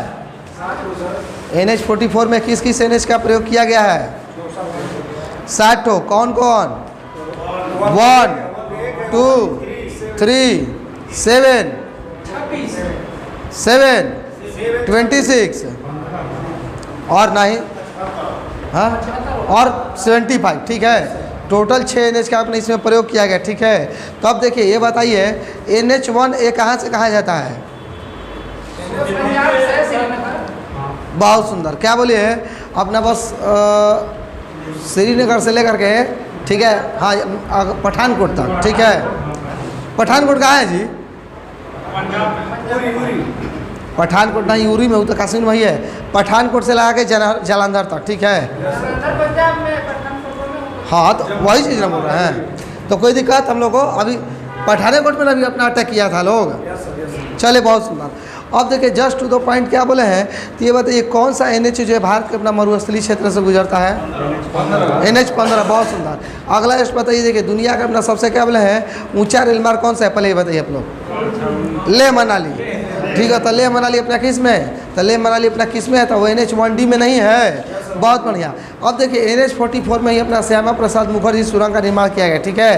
क्या बोला है, जिसका नाम है चेनानी नासरी, ठीक ना। क्या बोला है, NH-44 में ही श्यामा प्रसाद मुखर्जी सुरंग का निर्माण किया गया है, जिसका नाम अपना पहले क्या था, चेनानी नासरी। कोई समस्या नहीं। अब देखिए जब बात करते हैं सड़क की, तो देखिए थोड़ा सा फैक्ट देखिए और लिए, भारत में टोटल सड़क की लंबाई जो बात की है तो टोटल लगभग 62 लाख समथिंग हज़ार है, जो कि विश्व में इसका स्थान क्या है, दूसरा स्थान है। भारत में अपना क्या बोलिए राष्ट्रीय राजमार्ग का जो योगदान है अपना टोटल सड़क का 2% है, जबकि राज्य राजमार्ग का योगदान जो है 3% है। 3%, ये सब ध्यान रखिएगा। और अगला जस्ट यहीं से क्या देगा, भारत में अगर अन्य सड़कों की बात करिए तो कितना आ जाता है, 95%, ठीक है। जब 2 3 5 हुआ तो 95 ही ना बचा 100 में, तो 95 होगा। बहुत बढ़िया। वही बुढ़ो कला बात हुआ कि ऐसे जब हम लोग बहुत जब हाँ ठीक है, जब हम लोग फिजिक्स पढ़ेंगे तो उसमें यहाँ पे अपना एक यंग प्रत्यास्था गुणांक पढ़ेंगे। अब उसको पढ़िएगा तो इतना बुड़बक बनाया है कि बस अब हम उसको क्या बोले नहीं बोले, खाली महाबुड़बक को नहीं मानने के। चलिए यहाँ तक तो कोई दिक्कत नहीं है। और देखिए जस्ट टू द पॉइंट, अब हम लोग आगे क्या बोलते हैं, तो 1 लाख का क्वेश्चन है और क्वेश्चन का आप लोग के स्क्रीन के ऊपर। बहुत बढ़िया। तो देखिए टोटल अपना जितना भी परिवहन होता है, ठीक ना, उसका बस उसमें क्या बोलिए 40% राष्ट्रीय राजमार्ग से होता है, ठीक है। टोटल जितना भी परिवहन होता है उसका 40% 40% राष्ट्रीय राजमार्ग से होता है। और यात्री परिवहन अपना कितना होता है, लगभग टोटल सड़क से 80%। और 65% क्या बोले वस्तुओं की माल ढुलाई होती है राजमार्ग से, ठीक ना। कोई समस्या, कोई दिक्कत नहीं। अब देखिए जानते हैं थोड़ा कुछ अपना आ जाते हैं टू द पॉइंट वाली पर। तो ये बताइए स्वर्णिम चतुर्भुज योजना किसको किसको जोड़ता है, दीपक जी। स्वर्णिम चतुर्भुज परियोजना किसको किसको जोड़ता है, पहले बताइए। स्वर्णिम चतुर्भुज योजना किससे है, सड़क से है। बहुत बढ़िया। तो ये किसको किसको जोड़ता है,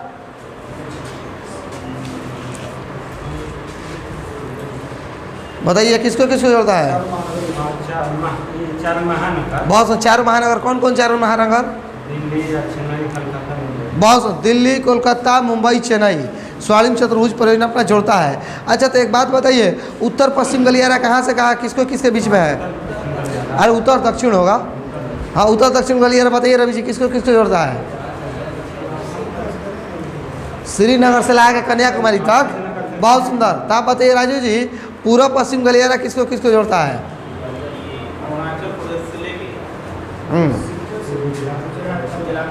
बहुत सिलचर से लगा अगर अपना कहाँ पोरबंदर तक, सिलचर कहाँ है, असम में ना है, ठीक है। तो सिलचर से लेके कहाँ तक, पोरबंदर तक, कोई दिक्कत नहीं। और जानते हैं कुछ अपना क्या बोलिए सड़कों के विकास के, कुछ सड़कों के विकास के लिए कुछ कुछ अपना क्या बोलिए परियोजनाएं चलाई गई, जिसके बारे में हम लोग देखेंगे। तो स्वर्णिम चतुर्भुज योजना किससे है, सड़क से है, ठीक है। 4 धाम परियोजना किससे है, सड़क से ही है, जिसमें किसको किसको, केदारनाथ, बद्रीनाथ और 2 किसको, कौन कौन, अरे वही है चारों, उत्तराखंड का है, केदारनाथ, बद्रीनाथ, हाँ बस, हाँ ठीक है। केदारनाथ, बद्रीनाथ, छोड़िए उत्तराखंड में अपना कह 4 धाम परियोजना। हाँ क्या बोले हैं, उत्तराखंड में अपना जो बोलिए अपना 4 अपना प्रमुख मंदिर जो है ना, उसी को क्या बोले हैं कि अपना, हाँ बहुत सुंदर। और गंगा तथा गंगोत्री तथा यमुनोत्री को जोड़ने का काम किया गया है। यानी कि 4 धाम परियोजना से किसको किसको, तो बोले अपना केदारनाथ, बद्रीनाथ, गंगोत्री तथा यमुनोत्री को अपना क्या किया है, ऐड करने का प्रयास किया जा रहा है, ठीक है। यहाँ तक हम लोग कोई दिक्कत नहीं है। और जस्ट एक बात होती है, भारतमाला परियोजना का संबंध किससे है, सड़क से ही ना है, सड़क से ही है। तो ये बताइए सेतु रथ का, हाँ बहुत सुंदर।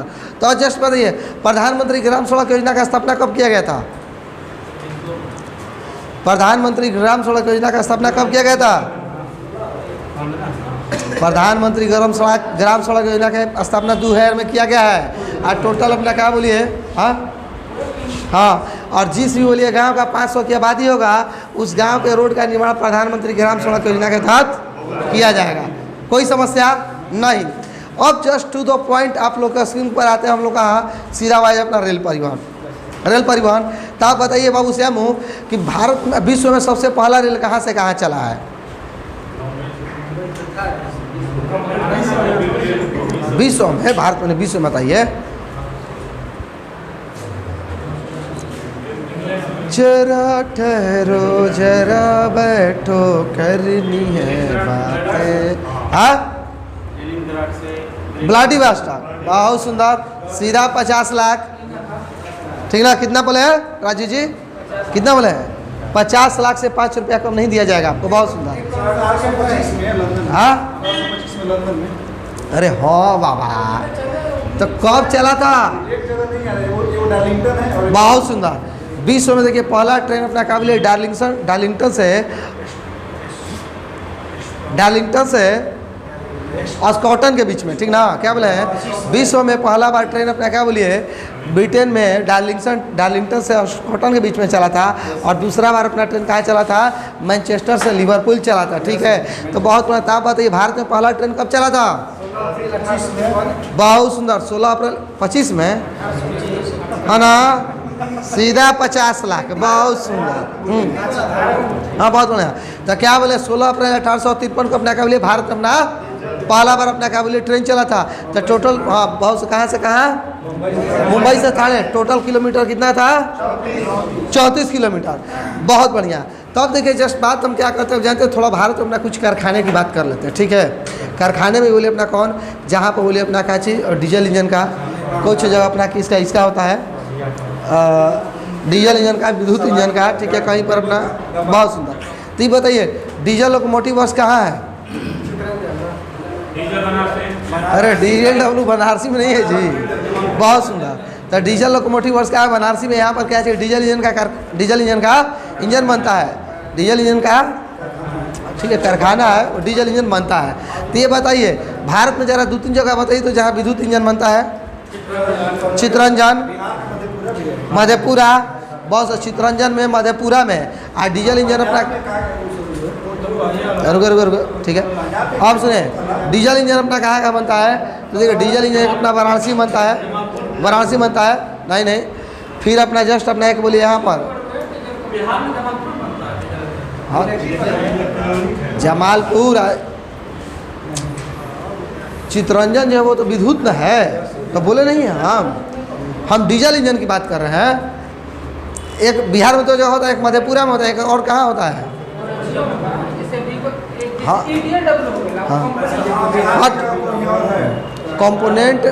कंपोनेंट लोकोमोटिव वर्क्स है, CLW है वो। देखिए एक अपना क्या बोले हैं मढ़ौरा में अपना नहीं होता है। सुनिए, एक वाराणसी में होता है, एक अपना मढ़ौरा में होता है, एक अपना कहाँ है रांची में होता है। रांची में क्या है कंपोनेंट लोकोमोटिव वर्क्स है। ठीक है, तो हाँ और ठीक है हाँ ठीक बहुत हाँ। क्या बोला डीजल लोकोमोटिव वर्क्स कहाँ है? वाराणसी में है। जबकि डीजल लोकोमोटिव कंपनी कहाँ है? रांची में। और रांची में उसका अपना किसका निर्माण होता है? तो डीजल इंजन का ही निर्माण होता है। बहुत बढ़िया।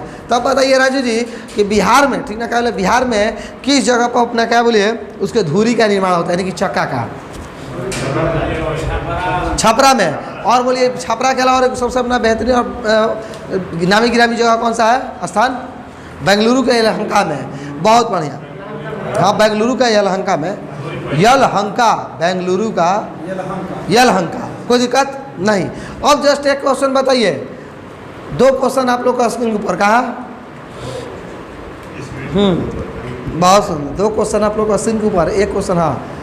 तो बताइए इंटीग्रल कोच फैक्ट्री कहाँ है?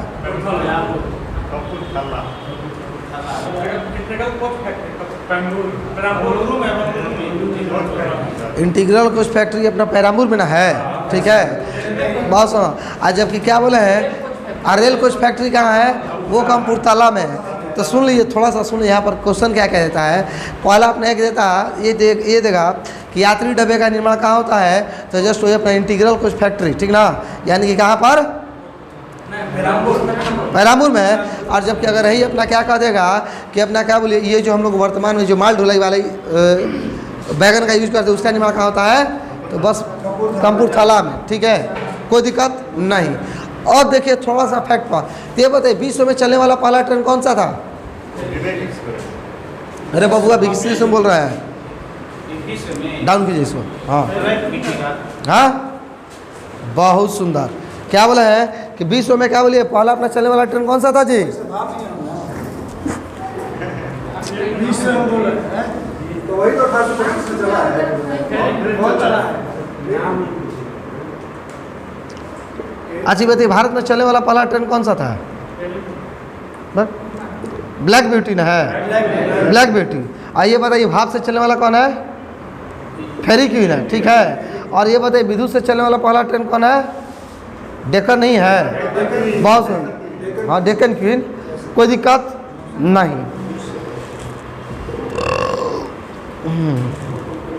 यहाँ तक तो हम लोग कोई समस्या नहीं। अब जस्ट हम लोग जानते हैं क्या बोलिए, वाटर परिवहन, सॉरी जल परिवहन में आते हैं, ठीक ना।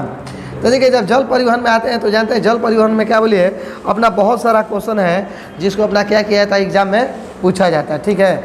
बहुत बढ़िया। तो ये बताइए रवि जी, भारत में टोटल कितने राष्ट्रीय जलमार्ग हैं? बहुत सुंदर, बोला जाए गुरु जी। भारत में टोटल राष्ट्रीय जलमार्ग 111 है जी, 111 है।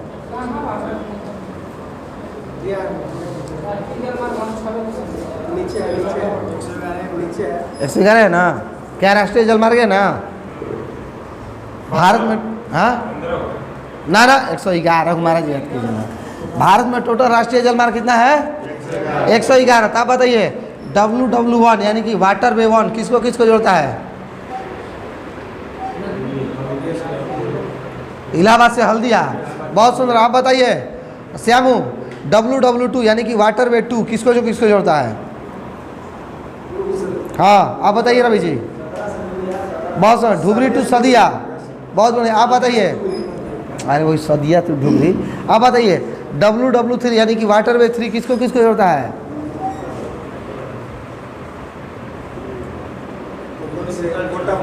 हाँ अच्छा, कोटे से कोटापुरम, कोट्टयम से कोल्हापुरम, ठीक है। तो जस्ट अगला बताइए WW4 किसको किसको जोड़ता है रवि जी? काकीनाड से मरकाना, बहुत सुंदर। तो आप बताइए WW5 किसको किसको ऐड करता है, किसको किसको जोड़ता है? और तलचर से धमरा, बहुत सुंदर। और WW6 किसको जोड़ता है? लखीमपुर से भांगा, ठीक है। भांगा बोले तो भांग, ठीक ना। लखीमपुर में जाकर क्या करना है? 2-4 शूट कर देना है, ठीक है। यानी कि WW6 अपना किसको किसको जोड़ता है? लखीमपुर से भांगा, ठीक है। बहुत बढ़िया, कोई दिक्कत नहीं। और जस्ट हम लोग बात क्या करते हैं, तो अब बात करें वायु परिवहन की। तो देखिए जब वायु परिवहन की बात किया जाए तो ये बताइए, आप बताइए मिथिलेश जी कि विश्व में, भारत में, नॉट विश्व में, भारत में ये बताइए वायु परिवहन की शुरुआत पहला बार कब किया गया था? दे तोड़ देंगे, कैसे करा नहीं पता है। लल्लूपन जी क्वेश्चन है, आप एस्पिरेंट हैं, आप ये नहीं कह सकते हैं। बोलिए राज जी। 1911 में, बहुत सुंदर, बहुत बढ़िया। भारत में पहली बार वायु परिवहन की शुरुआत कब हुई थी रवि जी? भारत में पहली बार वायु परिवहन की शुरुआत कब हुई थी? बस 1911 में, जो कि कहाँ से? इलाहाबाद से, बस इलाहाबाद के नैनी से। हाँ ये अपना कभी डाक सेवा था। तो अब जस्ट ये बताइए एयर इंडिया का स्थापना कब किया गया था?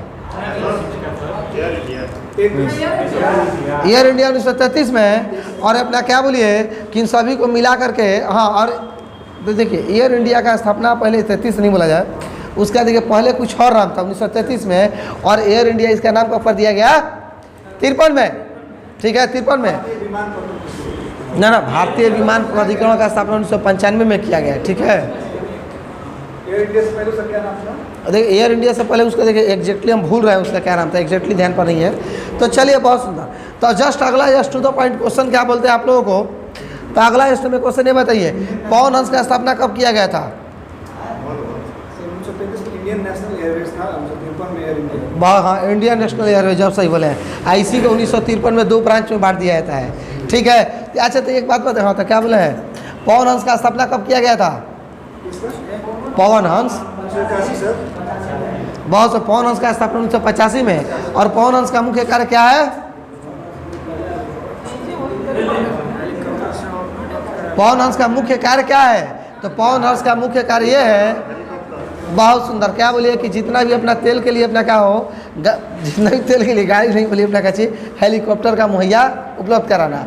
ई चाचा एक के भेज दिलन, ये पनौती चाचा। हाँ, पनौती चाचा, नॉट मोदी चाचा, पनौती चाचा।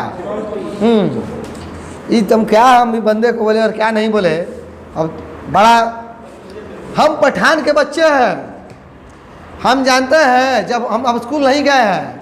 अरे आज मैंने 35 साल मैंने भिक्षा मांग कर खाया है, आज तक मैं स्कूल नहीं गया। ये देखिए मोदी जी की एमए की डिग्री, जब मैं भी था तो आप लोगों की तरह मैं भी स्कूल में जाता था, ठीक है। हाँ।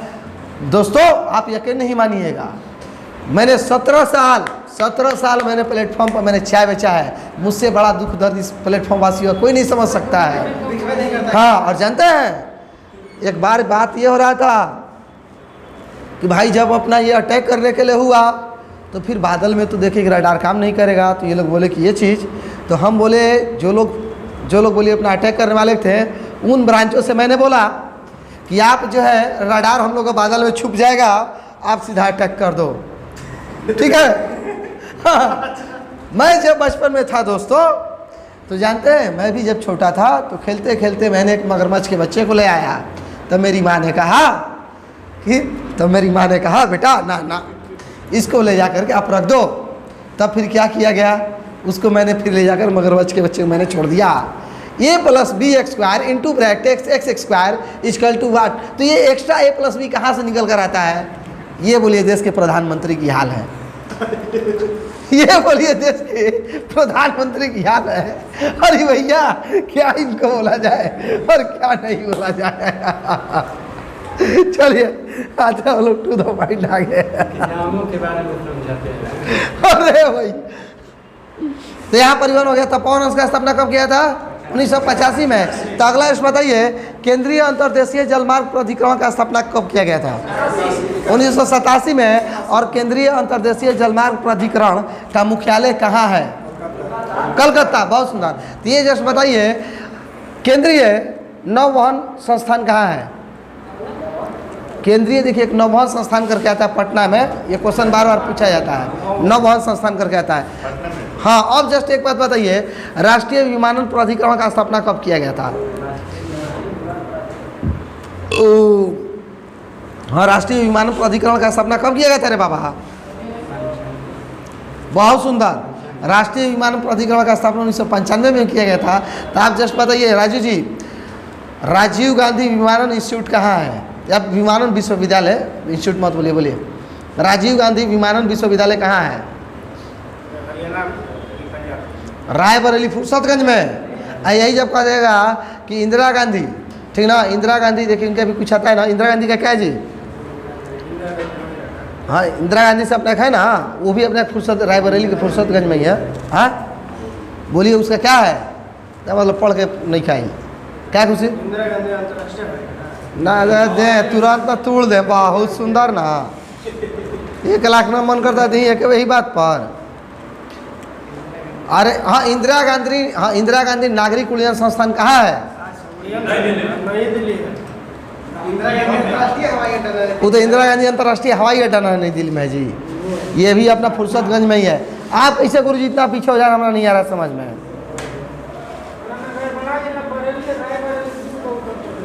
ओह ये बात, बहुत सुंदर।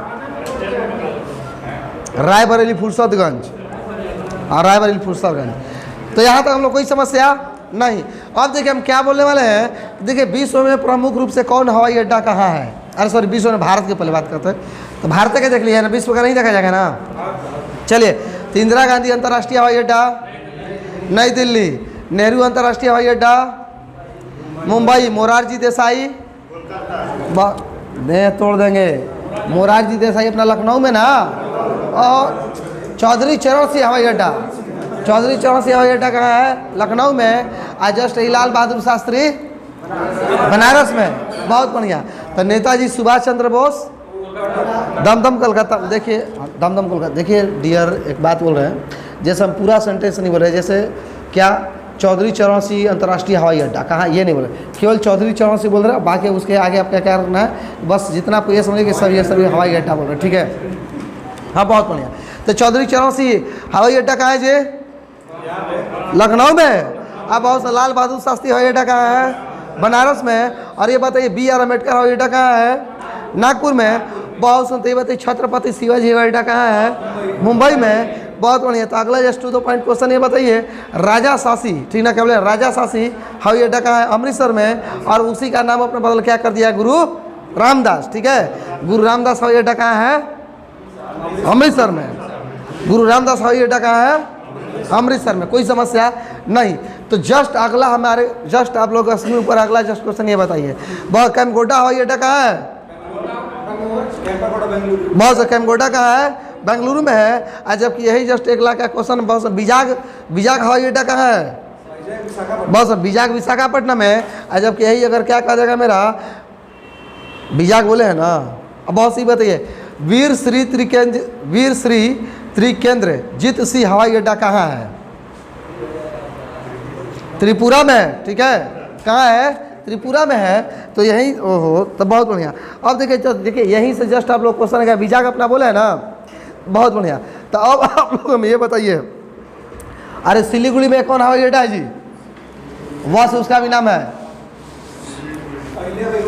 नहीं, चलिए बताइए, आलिया भाई होलकर हवाई अड्डा कहाँ है? इंदौर में। सिलीगुड़ी में कौन है? वह से उसका भी नाम है, बताइए मिथिलेश जी।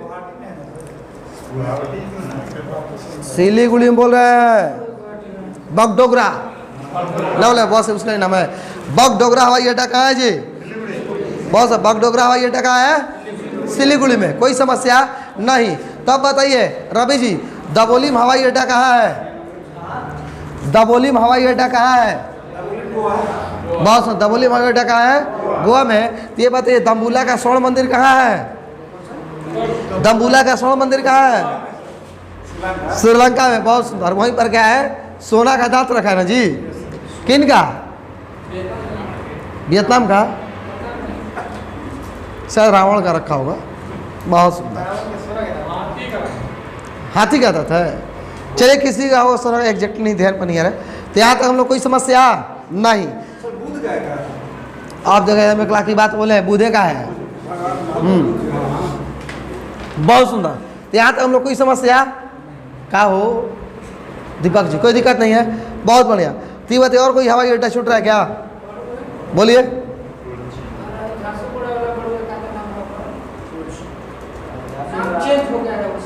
आए तो ये नाम किया गया, हम बता रहे हैं। अरे ना, डोनी पलू, ये तो अरुणाचल प्रदेश में है। हाँ बहुत उसका, हाँ देखिए चंडीगढ़ हवाई अड्डे का नाम क्या कर दिया है? भगत सिंह। और अभी जस्ट अपना एक हवाई अड्डा खुला है जिसका नाम है क्या चीज? डोनी पल्लू। तो अपना कहाँ है? अरुणाचल प्रदेश में, ठीक है। और इसके अलावा देखिए हमारा भी एक बेंगलुरु में याद आ रहा है। हाँ तो जब सब उसी में दे दिया होता तो भाई उसी से नहीं काम निकल जाता। अच्छा डोनी पल्लू का, बहुत सुंदर रखा, कोई दिक्कत नहीं है भाई। पूरा देश का नाम बदल दो, क्या जरूरत है? बहुत बढ़िया। हाँ ये बताइए, नाम है वीर सावरकर लेकिन काम क्या है? माफीनामा वाला, ठीक है। तो ये बताइए वीर सावरकर हवाई अड्डा कहाँ है? पोर्ट ब्लेयर में, ठीक है। बहुत क्या बोले हैं? वीर सावरकर हवाई अड्डा कहाँ है? पोर्ट ब्लेयर में। तो यहाँ तक हम लोग कोई समस्या? राजू जी नहीं ना? अरे हम देखें, हम लोग बीजेपी कांग्रेस में हम लोग बस खाली थोड़ा सा ये करना है, ठीक ना, मतलब मूड फ्रेश करना है और फिर सीधा पे टू द पॉइंट आना है, ठीक ना। तो चलिए यहाँ से हम लोग क्या पढ़ लिया? अपना यहाँ तक पढ़ लिए। अगला चैप्टर देखिए तो उसमें क्या पढ़ने के लिए? अभ्यारण्य है। अच्छा जनगणना है। जनगणना तो देखिए हम आप लोग उस दिन पढ़ाए थे ना? पढ़ा थे नहीं पढ़ा थे? हमारा उम्मीद कर रहे 2 या 3 दिन पहले आप लोग पढ़ाए जनगणना। तो ठीक है सुनिए, नहीं हाँ तो चलिए दोस्त हम क्या बोल रहे हैं, आप क्या कीजिए कि देखिए कल आपका चैप्टर रहेगा इसमें ज्योग्राफी में अपना जनगणना, साइंस तो देखिए हम लोग पूरा अपना हो गया। अब देखिए क्या कर रहे हैं कि देखिए आज देखिए जिस तरह से रैंडमली चला है ना, अब डेली की अपना रैंडमली चलेगा, अब प्लस में अपना जो वर्क दिया है इसके इस पर चलेगा। अब देखिए दूसरा बात ये कह रहा कि करंट कैसे किया जाए। तो देखिए करंट में हुआ क्या है कि बोले बहुत सारा डेटा अपना पुराना नया दोनों मिसमैच हो गया, ठीक ना। तो उसके लिए उम्मीद करते हैं कि 2, 4, 5 या 1 हफ्ता के अंदर अंदर बोले कोई ना कोई सोल्यूशन हम जरूर निकालने वाले हैं। तब तक अपना क्या चीज़ कीजिए, जुड़े रहिए, बने रहिए। धन्यवाद। जय हिंद, जय भारत। नहीं। और एक चीज़ और देखिए बोलते हैं, यदि ये वीडियो जब आपको अच्छा लगता है तो लाइक कमेंट सब्सक्राइब करना ना भूलें और अपने दोस्तों के साथ शेयर जरूर करें। और देखिए लास्ट जाते जाते फिर से हम बार बार रिपीट करते हैं, फिर रिपीट कर रहे हैं, ये बंदे आप इंतजार मत करो कि फॉर्म कब आएगा, ठीक है, क्योंकि जिस दिन अगर आज फॉर्म आ जाएगा तो आप यकीन मानो कि आपकी तैयारी है ऐसी कि आप मतलब निकाल पाइएगा, नहीं निकाल पाइएगा। मतलब उम्मीद करते हैं कि मतलब क्या चीज़ नहीं निकल, उसमें झमेला हो जाएगा, निकाल भी लिए तो मेरिट में। तो इसलिए ज़रूरत यह है कि आप अपना तैयारी पर डटे रहिए, ताकि 3-4 माह में अपना तैयारी अच्छा से कर लीजिए। और 3-4 माह में तो उम्मीद करते हैं कि फॉर्म आने ही आने वाला है। चलिए तब तक के लिए धन्यवाद। जय हिंद, जय भारत।